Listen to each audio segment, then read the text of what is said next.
Selanjutnya penandatanganan berita acara.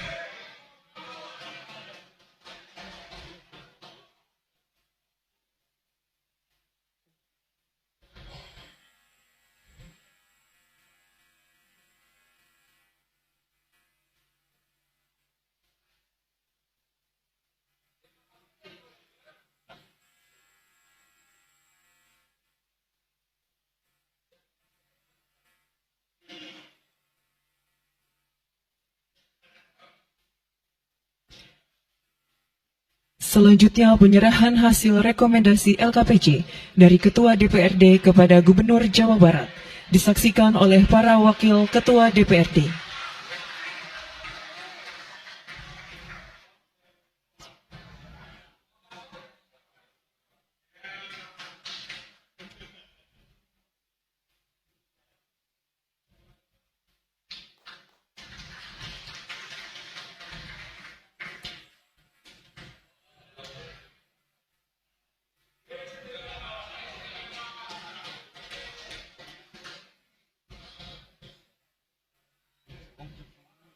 Terima kasih, kami silakan untuk kembali ke tempat semula.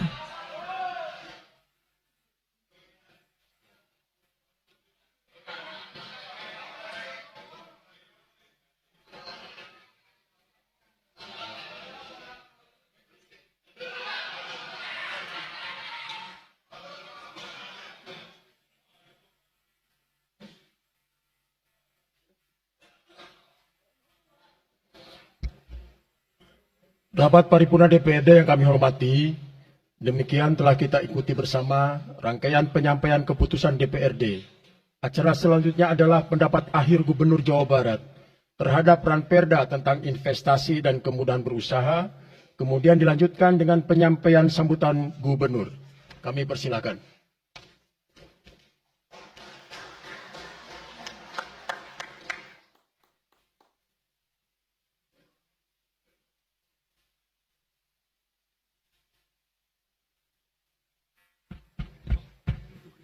Assalamualaikum warahmatullahi wabarakatuh. Sampurasun. Yang saya hormati Ketua DPRD Provinsi Jawa Barat, yang mulia Bapak Buki Wibawa, para wakil ketua Bapak Iwan Suryawan, ini tokoh politisi yang begitu kalem saat ada interupsi. Bapak MK Iswara, ini politisi yang tampan selamanya tapi tidak pernah nakal. Dan tokoh spektakuler kita yang sangat populer di antara politisi DPRD Provinsi Jawa Barat, Bapak Ono Surono. Saya sudah tahu Pak Ono kontrak-kontrak medianya sudah banyak nanti ke depan. Kemudian juga Bapak ini sebentar lagi akan berangkat haji, Bapak Kiai Haji Acep Jamaluddin. Terima kasih. Seluruh anggota DPRD Provinsi Jawa Barat, para ketua praksi, para ketua komisi, dan saya mengucapkan terima kasih atas berbagai otokritik yang dilakukan, baik secara langsung maupun lewat media, baik media massa maupun media elektronik. Dan itu menunjukkan bahwa di Provinsi Jawa Barat ada terjadi dinamika politik yang luar biasa. Semua orang memiliki concern pada hal yang menjadi tujuan kita, mewujudkan Jawa Barat istimewa dengan berbagai cara. Tugas DPR adalah bicara, itulah tugas DPR. Jadi kalau tidak bicara, mungkin DPRD dianggap tidak ada. Saya ucapkan terima kasih atas otokritiknya. Sekretaris Daerah Provinsi Jawa Barat, kemudian yang mewakili Pangdam 3 Siliwangi, yang mewakili Kapolda Jabar, yang mewakili Kejaksaan Tinggi Jawa Barat, dan khusus untuk Kejaksaan Tinggi Jawa Barat, saya sampaikan ucapan terima kasih, rasa hormat yang tinggi kepada Kejaksaan Agung Republik Indonesia atas tindakannya melakukan penahanan dan mentersangkakan Direktur Utama PT Sritek dan salah satu mantan pejabat BJB yang sudah resign atas kasus dugaan penyimpangan kredit yaitu menyampaikan kredit ke Bank Jabar, mudah-mudahan tidak salah, kalau salah dikoreksi, sekitar 600 miliar rupiah tanpa agunan yang memadai. Dan ini langkah taktis, dan pemerintah Provinsi Jawa Barat melalui RUPS-nya sudah melakukan koreksi dan perubahan secara total sehingga peristiwa ini tidak akan mempengaruhi kinerja BJB. Saya ucapkan terima kasih. Dan semoga peristiwa ini tidak terjadi lagi di masa yang akan datang. Kemudian yang hormati para staf ahli, para asisten, para kepala perangkat daerah Provinsi Jawa Barat. Yang pertama, forum ini adalah forum kebahagiaan. Ada yang berbahagia hari ini, yaitu seluruh warga Jawa Barat, di mana kita bisa menyelesaikan dua agenda, yaitu agenda pengesahan Raperda tentang investasi dan agenda tentang pengesahan hasil dari LKPJ. Seluruh rakyat Jawa Barat bergembira karena rencana kita dalam melaksanakan pembangunan akan berjalan dengan cepat. Tetapi barangkali para media sangat kecewa. Karena hari ini tidak kejutan-kejutan lagi, sehingga viewernya mungkin agak menurun hari ini. Tetapi kita harus berkorban demi kepentingan rakyat Jawa Barat. Kita kesampingkan viewer, kita kesampingkan komen, kita utamakan kepentingan rakyat Jawa Barat. Sebenarnya konsep pidatonya sudah ada, tetapi saya mencoba menyatukannya. Yang pertama adalah bahwa kita bicara tadi tentang berbagai rekomendasi. Dan rekomendasi itu juga termasuk di dalamnya disahkannya Raperda tentang investasi yang sebentar lagi menjadi perda. Apa sih yang menjadi rekomendasi? Rekomendasi pertama adalah angka kemiskinan yang masih tinggi di Jawa Barat. Tetapi saya usul pada Pak Ketua, ke depan kalau LKPJ sebaiknya para bupati wali kota diundang di seluruh Jawa Barat. Karena Jawa Barat itu pertanggungjawabannya bukan di OPD Jawa Barat. Tetapi seluruh kinerja pembangunan itu ada di Pemkab dan Pemkot, serta ada di pemerintah desa. Jawa Barat tidak memiliki rakyat yang terkelola secara langsung, karena seluruh pengelolaannya ada di pemerintah kabupaten kota dan pemerintahan desa. Dan saya mohon nanti dipaparkan kemiskinan yang paling tinggi dalam perspektif BPS, dalam perspektif LKPJ dan analisisnya, itu di kabupaten mana, bila perlu sampai di desa mana. Kemudian angka investasi tertinggi di kabupaten mana, angka investasi terendah di kabupaten mana, infrastruktur yang berproblem di kabupaten di mana, sehingga semuanya terpetakan dengan baik, sehingga nanti kita bisa mengorkestrasi antara pembangunan Provinsi Jawa Barat, pembangunan kabupaten kota, dan pembangunan desa secara bersama-sama dan berkeadilan. Kemudian yang kedua, bahwa investasi ini menjadi aspek yang utama dalam kinerja pembangunan Provinsi Jawa Barat hari ini. Kenapa? Karena satu, angka kemiskinan kita masih tinggi.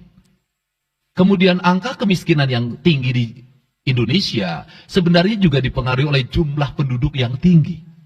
Sehingga persentase kecil menurut Jawa Barat, tetapi menurut nasional menjadi besar.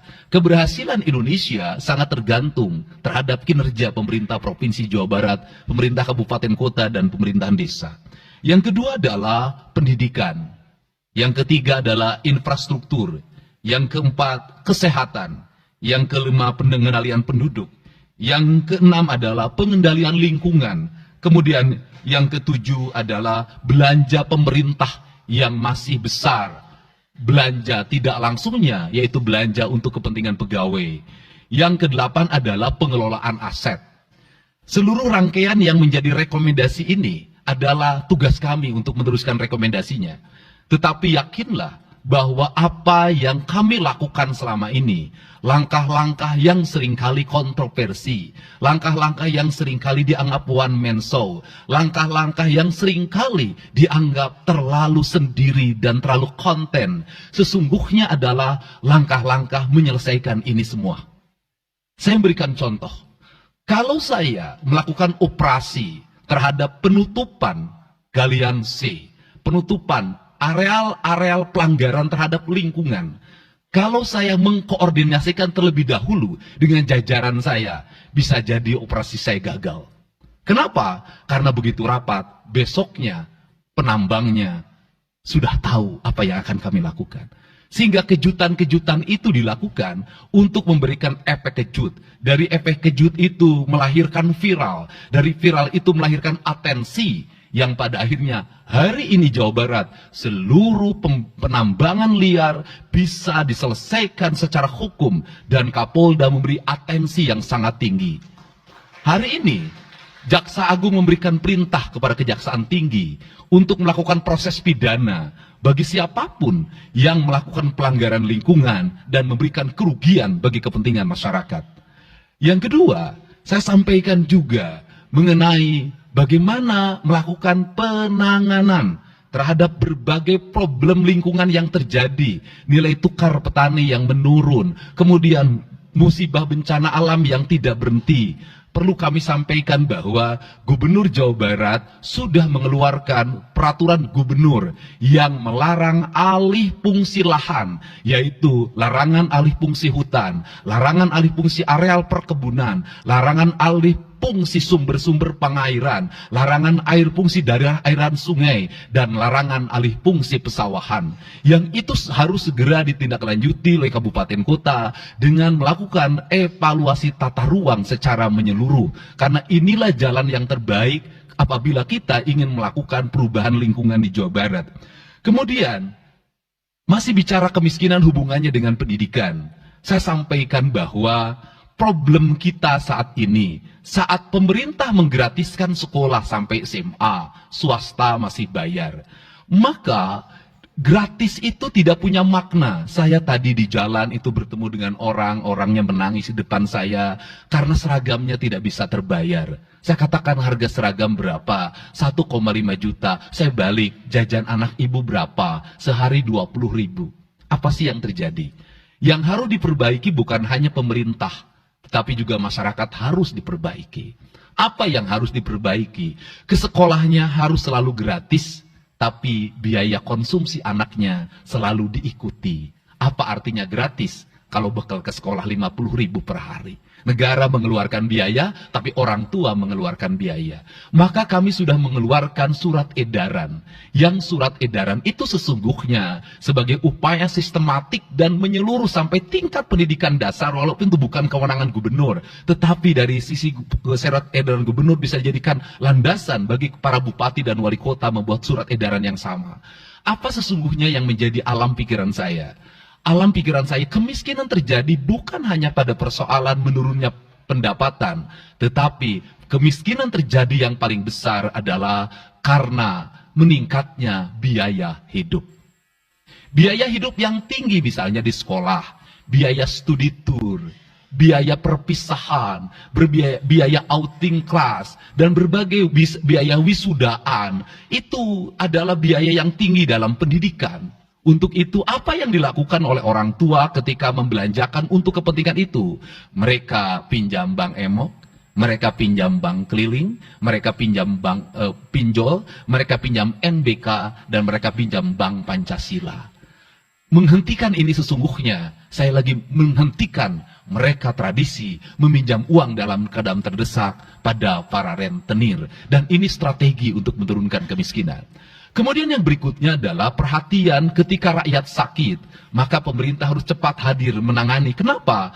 Karena orang bisa jatuh miskin ke dalam jurang yang lebih dalam. Manakala dia sakit tidak ada yang mengobati, BPJS-nya tidak mampu mengcover, biaya untuk ngontrak selama dirawat di Hasan Sadikin tidak punya, biaya untuk makan untuk keseharian tidak ada, sedangkan tulang punggungnya berhenti karena sakit. Ini juga menyebabkan kemiskinan.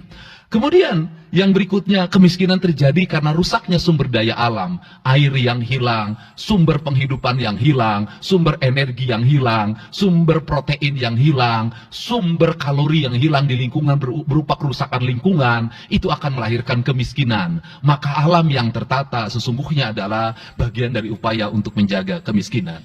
Kemudian yang berikutnya adalah belanja infrastruktur yang harus meningkat, dan itu di belanja sekarang kita sudah melihat. Itu adalah bagian dari menyelesaikan problem kemiskinan. Konektivitas infrastruktur sangat penting dalam menumbuhkan ekonomi. Tetapi di balik itu kebudayaan rakyat tidak boleh berubah. Kenapa? Infrastruktur baik bisa jadi tanahnya dijual karena mahal, pada akhirnya menjadi miskin kembali. Infrastruktur harus seiring dan sejalan dengan kerangka berpikir publik yang mengerti akan hak atas tanah. Kemudian yang berikutnya adalah pengendalian penduduk. Booming penduduk di Jawa Barat relatif besar. Untuk itu harus dibuat berbagai upaya untuk menyelesaikan problem kependudukan. Saya berkali-kali bercerita bagaimana di Majalengka saya bertemu dengan sebuah keluarga yang tinggal di kontrakan, yang ayah dan ibunya tidur ketika jam 11 siang, dan anak-anaknya berjualan di alun-alun. Jumlah anaknya 11, dan ketika saya berkunjung ke tempat kontrakannya sudah hamil lagi yang ke-12. Ini problem. Dan itu saya kemudian di Cirebon, saya berkunjung pada sebuah rumah yang listriknya baru dinyalakan lewat program Provinsi Jawa Barat.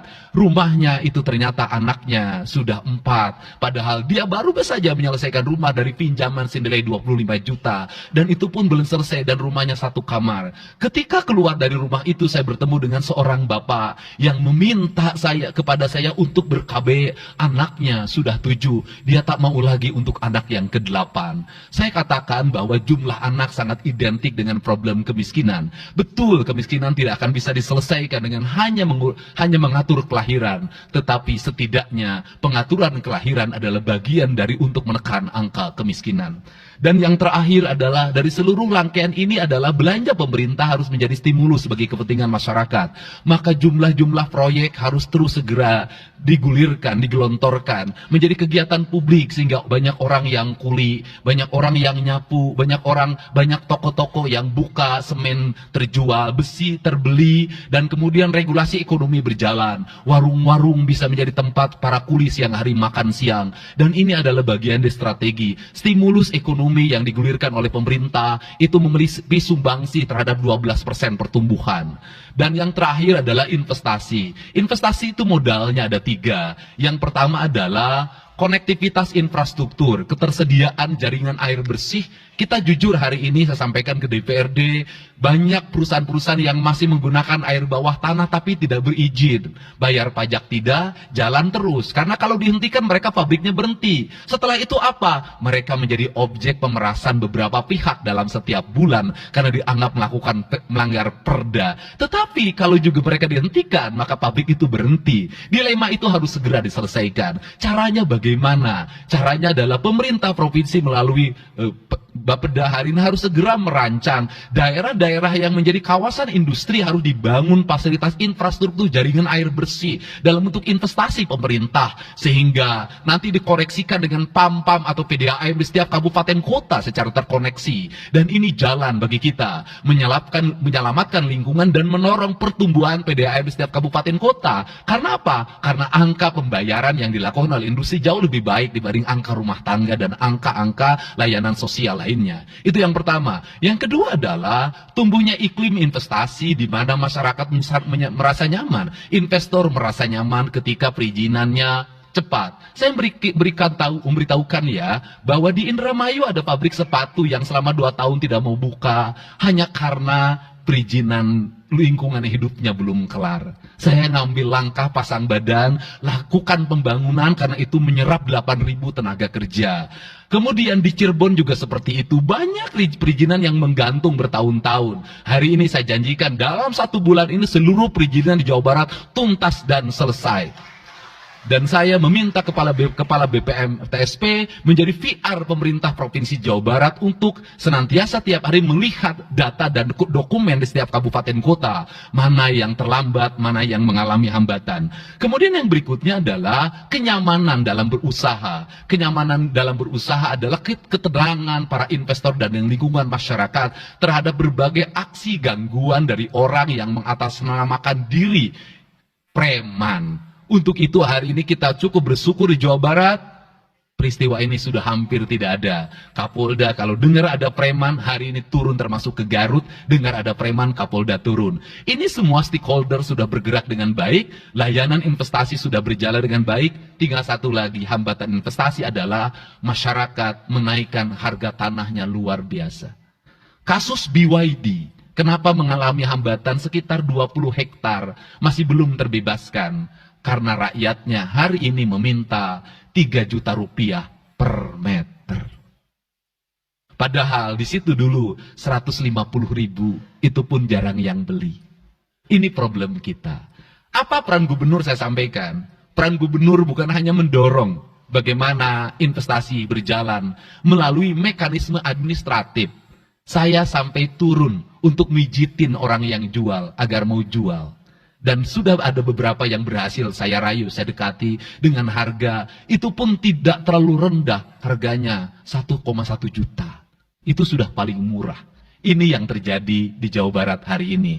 Tidak mudah mengelola sebuah wilayah yang begitu luas, tidak mudah mengelola sebuah daerah yang kabupaten kotanya sudah otonom, diperlukan pendekatan-pendekatan seorang ayah pada anak-anaknya. Sehingga hari ini saya di Provinsi Jawa Barat, saya tidak memposisikan gubernur, saya kadang memposisikan menjadi ketua RT, saya kadang memposisikan menjadi ketua RW, saya kadang memposisikan menjadi kepala desa. Kenapa? Karena warga ini perlu disentuh dengan pendekatan emosional yang kebapaan, bukan pendekatan struktural. Untuk itu saya yakin bahwa forum ini adalah forum kebahagiaan bagi kita semua. Kita sudah bisa menyelesaikan 2 agenda besar. Semoga ini menjadi kado terindah bagi masyarakat Jawa Barat. Insya Allah kami akan menjalankan pemerintahan dengan baik. Apa yang kami susun, apa yang kami rancang, dan apa yang kami kerjakan adalah semuanya kami dedikasikan untuk kepentingan masyarakat Jawa Barat. Yang terakhir kami sampaikan juga bahwa kami kemarin sudah melapas 273 anak-anak yang mengikuti pendidikan di Dodik Rindam 3 Siliwangi. Hasilnya bisa dilihat secara terbuka di berbagai tayangan. Air mata tidak akan bisa membohongi kejujuran rakyat dan anak-anak itu. Dan saya sampaikan, hari ini ada 13 orang anak yang tinggal di rumah dinas gubernur. Pada saat yang lain orang tuanya datang menjemputnya, dia menangis. Tak ada satupun orang tuanya yang datang. Seorang menjadi anak yang terbuang. Dan akhirnya saya memutuskan mereka untuk sekolah di Bandung dan tinggal bersama gubernur Jawa Barat. Ini cara kita menyelesaikan. Saya ucapkan terima kasih pada semuanya. Semoga kebahagiaan menyertai kita semua. Dan saya yakin setelah kegiatan ini kita akan walk out secara bersama-sama. Wallahu muwaffiq ila aqwamit thoriq. Assalamualaikum warahmatullahi wabarakatuh. Sampurasun. Sekali merdeka tetap walk out secara bersama-sama.